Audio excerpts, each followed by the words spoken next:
Today my speech is about illegal immigrants and how I believe they have the right to be in this country and have a chance at the American dream. First, let's define illegal immigration.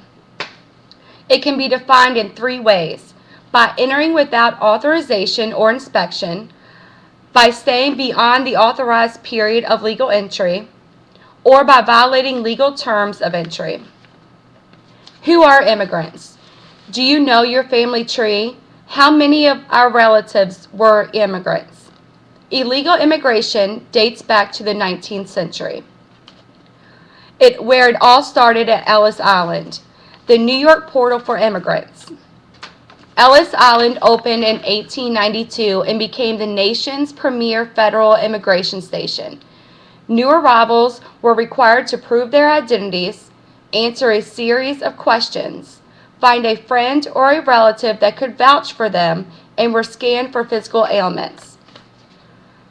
Between 1881 and 1920, 23.5 million immigrants came to the U.S.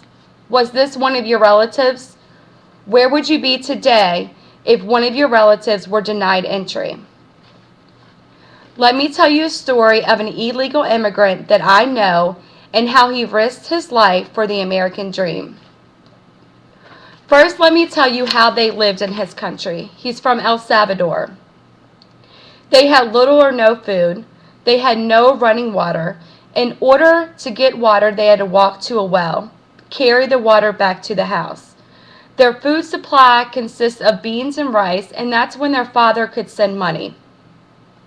Other than that, they had to hunt for their food, which consists of lizards, armadillos, or fish.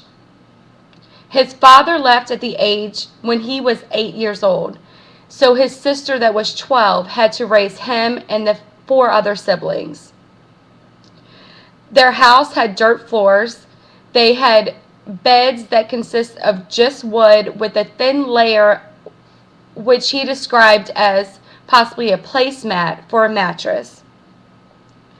They had little or no clothing. Their shoes did not fit or had holes in them. They were really deprived of everything that our children in this country have. His father came to this country, saved up money, and sent for him at the age of 16. In order for him to get in this country, he had to do it illegally. His father needed him to work and send money back home. So his father hired coyotes, which cost his father $6,000.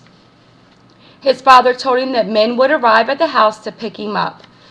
During his journey, he had to go to a bus station, meet the men, and go from El Salvador to Guatemala.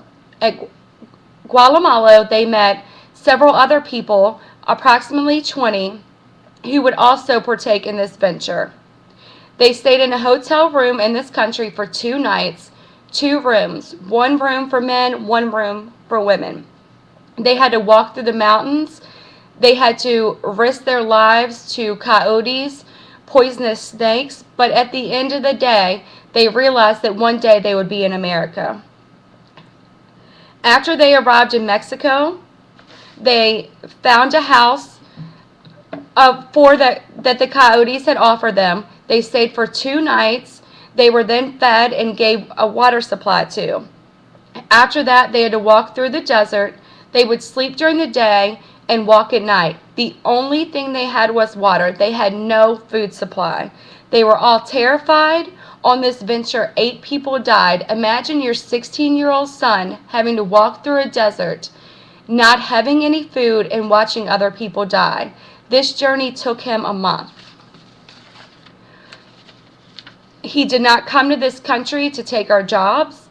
He did not come to this country to bring crime or terrorism. He came to this country to give himself and his family a better life. So after hearing this story, I hope you realize these people come to America for the American dream, just as our ancestors did in the 19th century, and just as many others will do today.